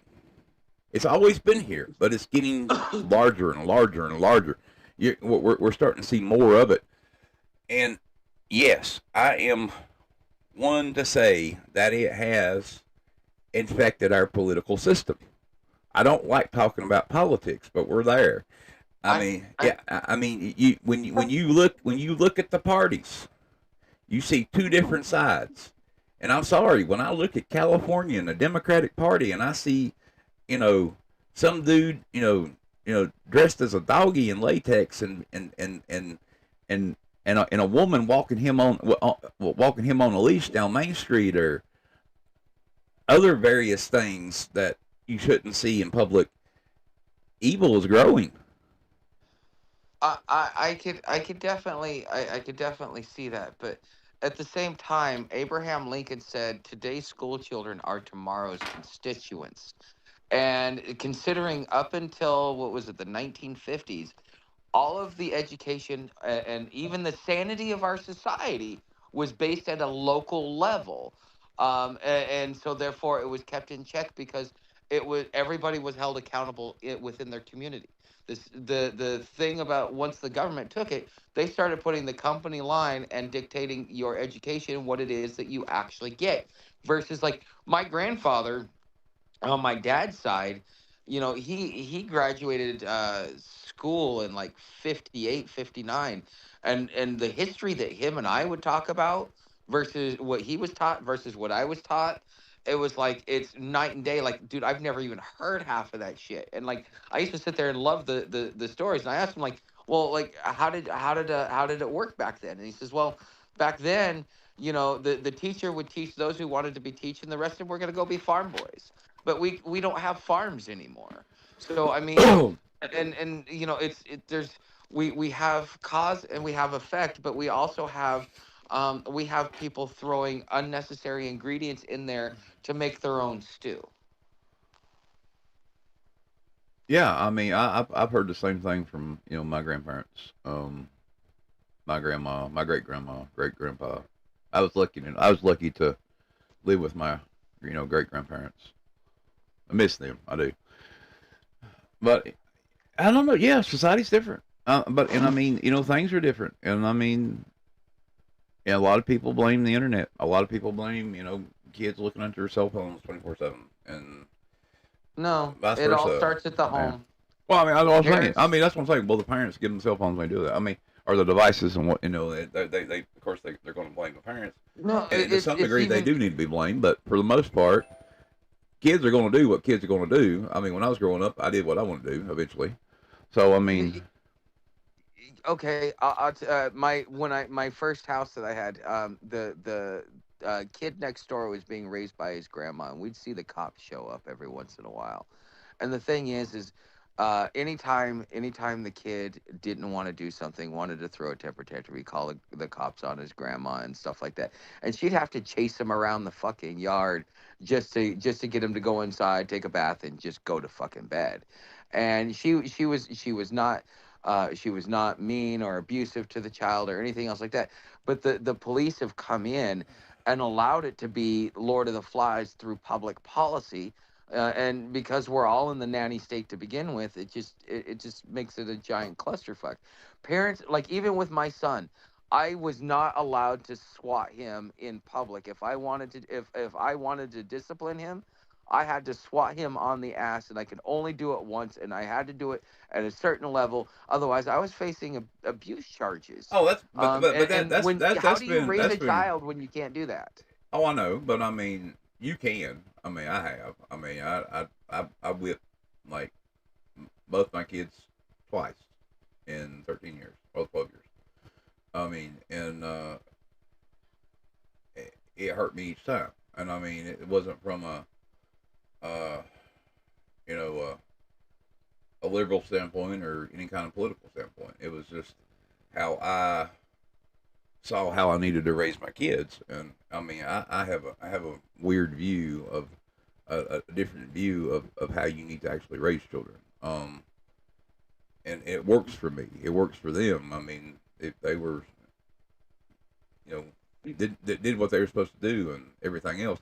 I mean, and I got this idea one day when I was before I had kids and I was out in public. I was at McDonald's, and this is back when they had the playpens, outside. I was ordering my dinner, and they had these like little places you could sit down that was in front of the playpen on the other side of the glass. And I was sitting there, I was watching, and this woman, her kid was acting weird and acting out, and wanted something he didn't get, and she beat his butt. And next thing I know, somebody there called the police. The police come, and they took the kid away. And I mean, that is the way society is. As a parent, you got to be careful about what you do in public around to how you discipline your kids. I mean, Oh, there's a certain way you must interact with society. I mean, it's gotten to a point even where if they're offended on everything. even if your children are little hellions, I mean, you look like a hellion when you discipline them.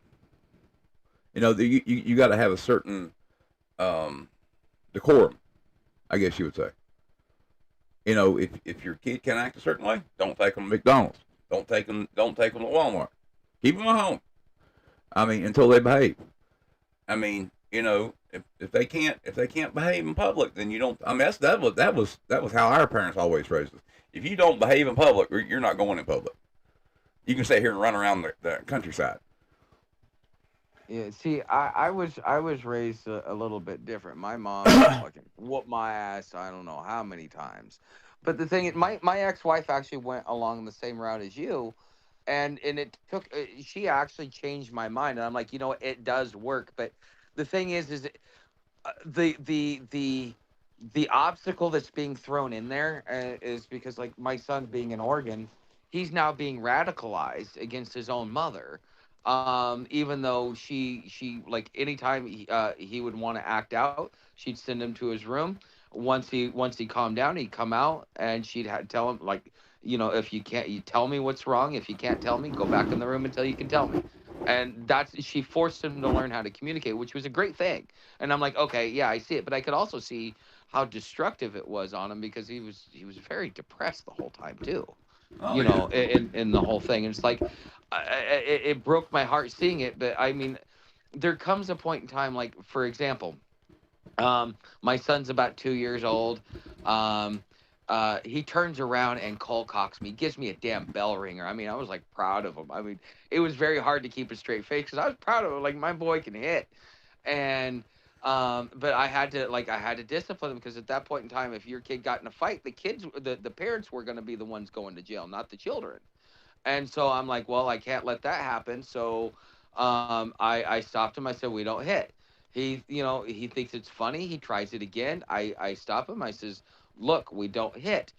Next time you try this, I'm gonna hit you back because when you hit somebody, they hit you back. Well, the thing is I'm trying to teach my child something and doing it the best way I know how. And so yeah, he goes to cold cock me. I stop him. I take two fingers, tap him on the face, man. He screams bloody murder. Like we're at home, nobody's around to know this.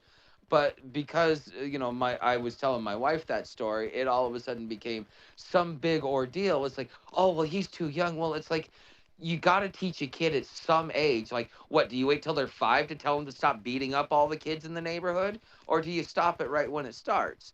And so, as a parent, you got both hands tied behind your back, while your kid, in a lot of ways, gets to rule the situation, and it becomes a power struggle, especially when the kid's bad behavior is enabled, because the teachers now tell the kids if your parents tell you to do something you don't want to, just call the cops, Well, yeah, but and, see, and, and report them. that's because the general idea is parents should not, like, I mean, you should not rule in fear. You should not rule, like, I mean, and now that was the other side of my family. Now, like, you do something bad, you got disciplined. You got disciplined hard. I mean, for God's sake, there was times I ran up a tree screaming child abuse. Um, I never got beat that bad. oh yeah, I had. I mean, it was. I mean, and at some point it was a dire thing. I mean, I would run up the tree, climb top of a tree. They'd be standing down screaming at me. We'd be in the middle of a trailer park. I'd be yelling down, screaming, "Child abuse! Child abuse! Child abuse!" So I mean, it was funny when you think about it, but I mean, it's still what it is. You know, different times people acted different. People had different rules about dealing with kids at the time. And I mean, if you look back and you start breaking down each section of history, you can see that those times were not effective. Those times, those strategies for disciplined children were not effective. The strategies now are not effective for disciplined children. The strategies then were not effective for disciplined kids, because the strategies then has now led to the kids we have now. I will say my old man probably did the best job. Like I think my old man, he spanked me one time, and I told because I told him off, and he's like, okay, I'll show you, little boy.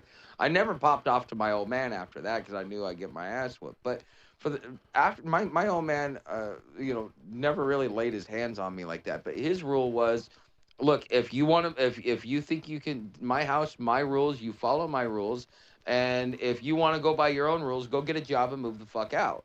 Well, and so therefore, I had to live that. There was even a time I wanted to drop out of high school. And he's like, no, school is your job.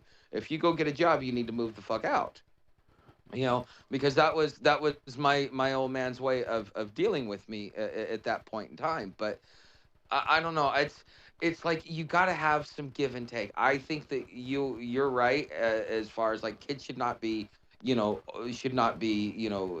on a regular basis or something I like mean, that. yeah, But they should be ruled there's in a time and fear. a place for everything, and they're trying to make a blanket statement that you can't do anything, and then they want to penalize the parents. It puts the child in control, and the child is young, inexperienced, and doesn't know anything. They're relying on your wisdom and knowledge to keep them alive to begin with, and But your I mean, ability to gather resources. I do in a way agree with you. But I mean, but you have to think about it this way though.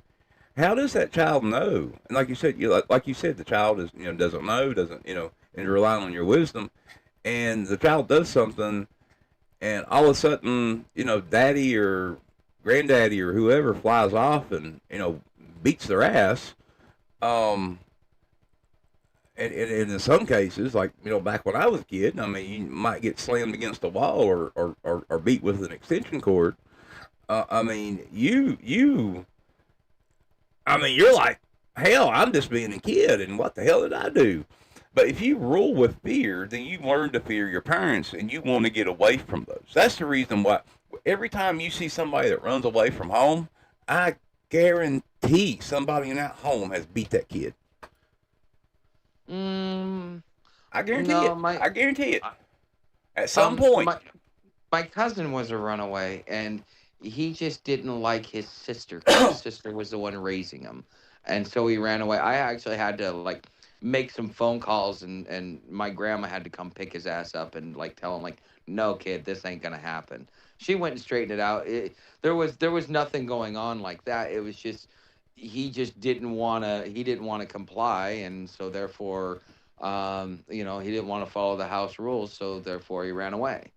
And I will say that a lot of the kids I have seen, I would say a majority of them are like that, but not all of them are like that.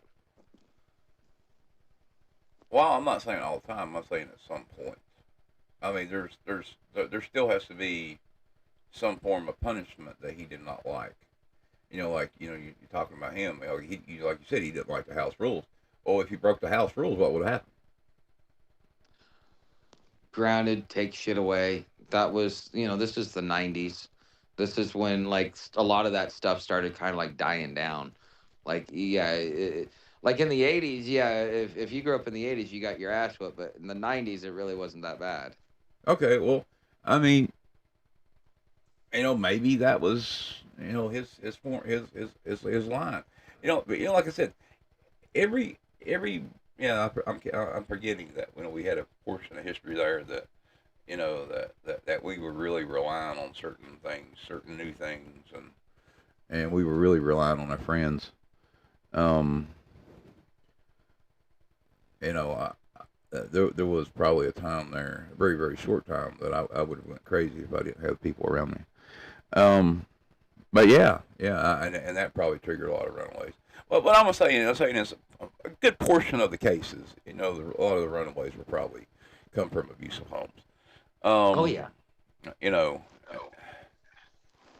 but going back to this manifesto thing, the next one was transcending to artificial boundaries that separate people. What does that mean? That is a complex word sentence or a complex sentence written at a higher level. I would really like to dissect that. That kind of feels like what we're doing now. We have transcended, like right now, me and you are communicating through artificial bounds. We have transcended to our to the points of our technology. According to this manifesto, we have transcended to this point. We are that this is what separates us. Mm. You know, I mean, I can't send you a cup of coffee. I can't give you a Actually, you cigarette, can. huh? Well, I mean, yeah, technically I could, but I mean, I'm just saying is, I mean, I can't reach for the screen and hand it to you. Well, I can, but I mean, you get what I'm saying. Yeah. Okay. So okay. So read that sentence again. Transcending the artificial boundaries that separate people. Transcending. So okay, the artificial boundaries. Okay, but what do they consider artificial boundaries? Because it, well, no, this was. I think this guy started this in the late '80s, early '90s. I mean, it would So have to be this. It would have to back be then this. we barely had any technology. So like the cell phone would have been like, yeah, his version of like, oh my God, Eureka. Yeah, this would have You to be know. this. This would have to be this. Okay.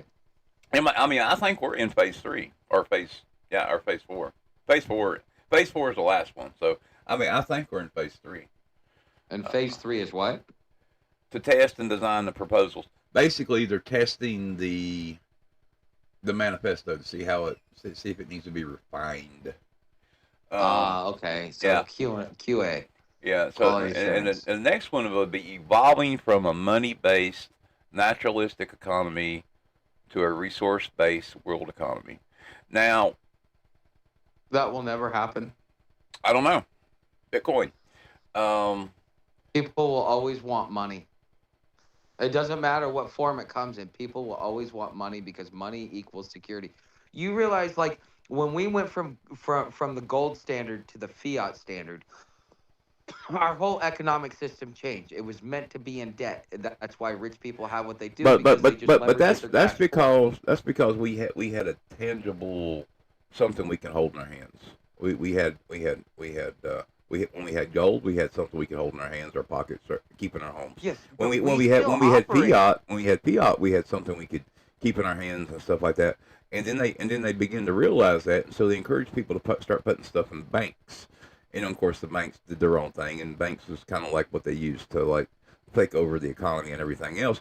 And now they're implementing digital wallets and things like that, and they're taking the fiat currency off the street. So you no longer have that physical money to touch in your hand. So how can people want something they can't touch? That's because they think they have it. You will not have an economy. It will still be based on resources, just like it is now. And you might think you have money, but you will not be able to go in and pull this money out in a physical form, other than showing your face to a computer and saying, "Hey, look, I need to buy such and such." Yes, but then that changes our whole perspective on value because look, we're on YouTube. We're whether we want to admit it or not, we're entertainers and educators. Oh, of And course. this has a value. There are people that sit in their living room and listen to this. So if you go back off the old gold standard system, something like this isn't even viable. It's like there's no real value in it. There's nothing tangible. But the thing is not only our economy has to evolve to meet the increased perceived value because just like with the American Revolution when they took away the colonials because the thing is there wasn't enough gold and silver here in the Americas to circulate to facilitate commerce. So they created their colonials. Once the I think it was the Stamp Act tax or it was there was a tax and an edict that came out from the King of England that says you're not allowed to use colonials and if we find you using them it's going to be illegal, which therefore led to a Great Depression, mass homelessness, and led to the American Revolution because people were pissed that they were getting taxed to death. On top of they were not even able to facilitate enough commerce because of how vibrant the American colonies were. And so, as the population grows, gold and silver, there's a finite amount of it. And you can only split it up so much until you need to go to something that allows you to facilitate that commerce. But now that you're facilitating that commerce, you need to be able to have a change in perceived value. So a company's valued at billions of dollars, but does it really have billions of dollars? No, it's about value and finding new value and new things as the economy and the things that we can do change. And so the evolution from gold to fiat currency was necessary to be able to facilitate the commerce. But the thing is that the fiat was meant to be used as a debt instrument to expand the overall economy, and then eventually the value would supersede the debt, which would keep everything balanced. And the thing is most people got stuck on the gold standard, and that mentality that they're getting left behind because they don't actually know how to use the currency as a tool that it was designed for.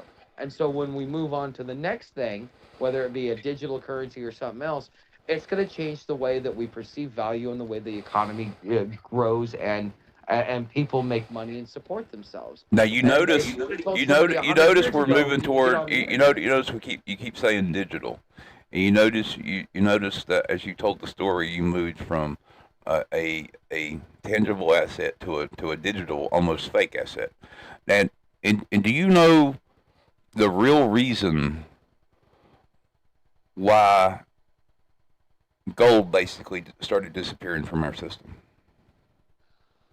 The real reason. Now, there's a reason that you think you know, and there's a reason that everyone that listens to this thinks they know.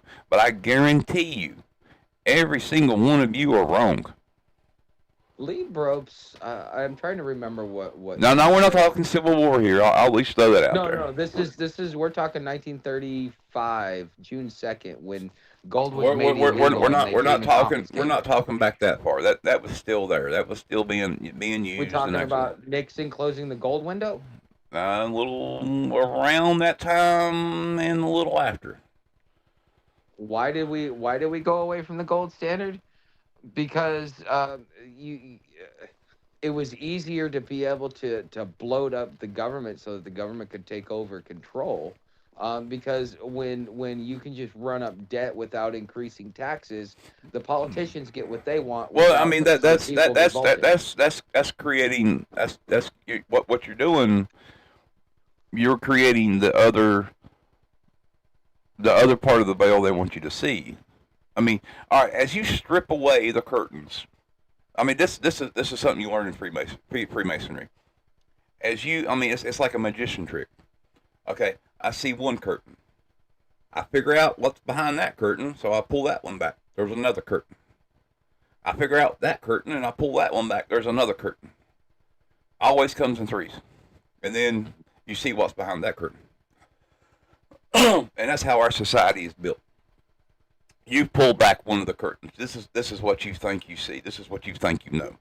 But the reality of the matter, the reason we have moved away from gold officially, the reason we had to go to a resource base, oil and oil base fiat, is because of technology. We needed the gold and the technology. Okay, that makes sense. I heard Okay, that being okay. said. Now in space, right now, there's more gold than there is on Earth, and we put it there. Yeah, which is stupid. Okay, and so when these things get deorbited, and that's why you cannot believe any country that says they have a gold reserve. That is the primary reason why you cannot believe any country that tells you they have a gold reserve, because we just don't have it. The gold we have is very limited. It's like you said, it's finite. They might have some stocked away. They try to hoard onto it and take care of. I mean, and hold it. But the thing is, they still have to use it. They still have to use it to make these electronic to make these contact points. I mean, if you notice the technologies that we're starting to see now, consumer grade stuff, have less and less gold in it. And the more people recycle, the more that gold goes back into other electronics. It gets used. It gets sent wherever. It gets used in data centers. That stuff gets recycled, gets reused, and so forth, and so on, and so on. And, I mean, yeah, we're running out of gold. I could see that because I know that that's part of the reason why they've been talking about the silver crunch and the industrial metals and shit like that for a while. Like, we're out of copper too, from what I understand. Yeah, we are running out of copper. Copper is wow. I mean, copper is something that if you're a prepper, I would stack. But I would stack it the right way. I'm not talking go down to Home Depot and buy a roll and, melt it down and make,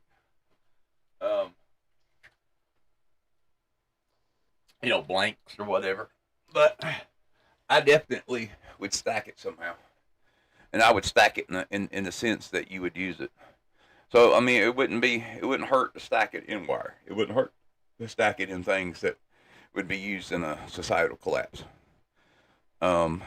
Because could so and so use a copper coin, or could so and so use a roll of wire? Yeah, especially when you're trying to deal with electricity and power and how much dependent we are. I mean, like my power consumption just went up by like 10% just by getting an electronic vape. Yeah. Well, I mean, So I'm not so much worried about electronics when it's something like that does happen. But well, I mean, that's why you'd want copper though for the most part, is because it's a great conductor if you want to use it for electricity or whatever. Maybe I'm wrong. No, you're right.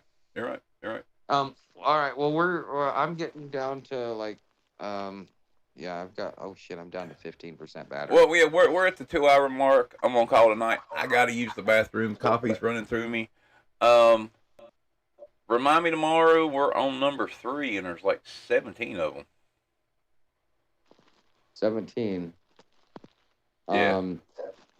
Okay. I mean, this gets into like messing with the world's population and doing all kinds of weird shit, dude. You found something cool. Oh yeah. Well, this has been around for a while. I thought everybody knew about it. I think this might actually be the connection to the Georgia Guidestones. What, them getting blown up? No, like maybe a next version of it or something. I think the Venus Project is somehow connected with R.C. Christian. I think the Georgia Guidestones were put here by people from not this world. It could be. Well, we can go into that tomorrow. I got a little more information on Georgia Guidestones than most people. Dude, yeah, my dad and I were gonna go see them the year that they got blown up. I was so pissed. It was like my life's goal to go there. I mean, my old lady literally lived walking distance from there. She grew up like she could just walk over and read a book by him. Wow. Yeah. So I mean, she's like right there. All right. Well, we'll talk tomorrow. I'll message you when I get into camp. All right, dude. Be careful. Stay safe. Stay paranoid.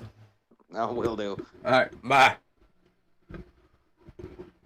Ladies and gentlemen, thank you for joining me tonight and talk. I was going to do a live reading of a story. I wrote one. I posted it over on Facebook. So I'm going to try to do it in the morning and post it on there. And then I will see you guys tomorrow night. So